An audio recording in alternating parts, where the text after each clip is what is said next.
Have you ever hired a candidate that crushed the interview process and then just didn't work out for some reason? You and the new employee were both blown away at how there just wasn't a fit. You couldn't figure out why you weren't aligned post-hire and how those first date feelings quickly wore off. In our third and final interview, we make sure to review our vision and our mission with a hireable candidate before moving to the offer stage. In this video, we're discussing phase 3 of our interview process that helps us close off the interview process and ensures both parties determine if moving forward is in the best interest of both the business and the applicant. My name's Brent. I own the Vancouver Express Employment Professionals office here in Vancouver, and we see ourselves as HR doctors. We're here to help businesses hire better, and in our previous videos, we discussed our comprehensive job order process, the needs analysis and recruitment strategy, how to write internal job descriptions and external job postings, and now, how to effectively manage the interview process.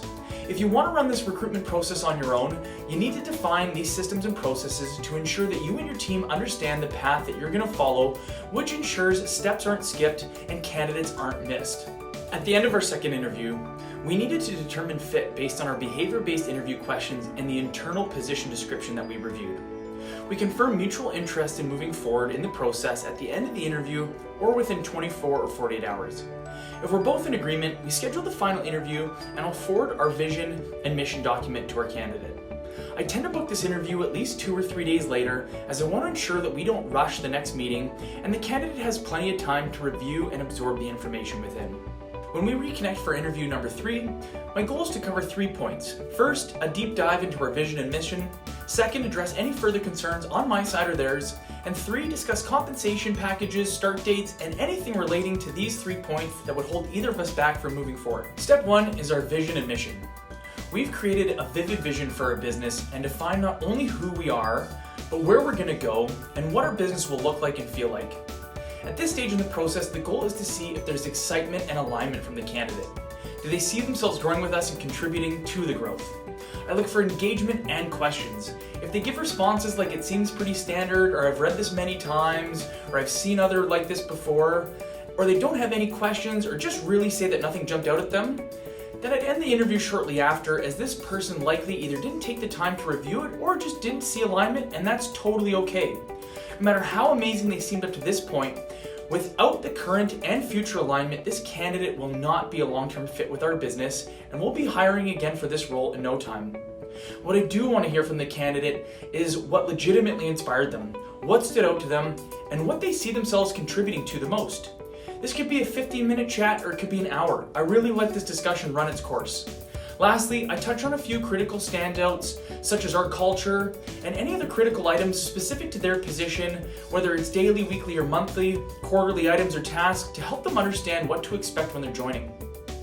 Step 2 is addressing any further concerns on either side of the table. If I'm not 100% in, I need to reflect and help determine what's holding me back and make a judgment call. At this stage, you need to be 100% clear and should already know what a fit looks like. Don't try to sell yourself on a candidate who has a glaring non-fit issue or where numerous non-fit issues have come up. At this time, fit is equally important for the job seeker. They're likely going to other interviews, and although you could potentially make a compelling case to have them join, you also need to understand what a fit looks like for them and should seek to understand why you would or wouldn't be a fit for them. This is something you should have in the back of your mind throughout the entire process. If the candidate's interviewing with other companies, I often look to uncover if the other businesses are similar to ours or in a completely different field or industry. I also like to ask if 2 or 3 other opportunities were all to present offers at the exact same time and at the same compensation package, who would be the best fit and why? How does our opportunity rank on a scale of 1 to 10? And if it's not a 10, what could help us get there? You might be all the way there with a candidate, and they might not be all the way there with you, and that's okay. It's better to find out this now than after you've trained them for 6 months. Find out if they need more time to think things over, or if they're all ready to move forward with an offer. The last step in the process is discussing the terms of a potential offer. Discussing the terms of our offer is something I bring up at all stages, and we're quite open and honest about our structure. At this stage in the process, it's time to get all the cards on the table and see what a fit truly looks like. I'll speak to our offer process in more depth in a following video, but based on our structure, it's important to know if the candidate still sees himself accepting within our range, if there's anything they'd be looking to negotiate on. I want this to be an open discussion and not a combative negotiation. Also happy to discuss and share vacation, illness, work from home or hybrid, benefits, salary increases, compensation reviews, commission, literally everything out in the open. There should be nothing to hide. I make it clear to the candidate that I'm not going to put an offer together without them knowing what to expect, and I'm not going to waste either of our time with an offer that would never be accepted. We'll be publishing a video dedicated specifically to the offer process, so stay tuned for more if you need help here. Whether you partner with Express or you run the process on your own, please take the time to go through these steps before you move forward with your interview process. It's so important to us that we do this for every search. Thanks again for tuning in. If you'd like more info on Express, please visit our Facebook, our LinkedIn, or our website, which are all linked below, or feel free to reach out with a call, text, or email and ask us any questions that you have about your interview process or your next hire.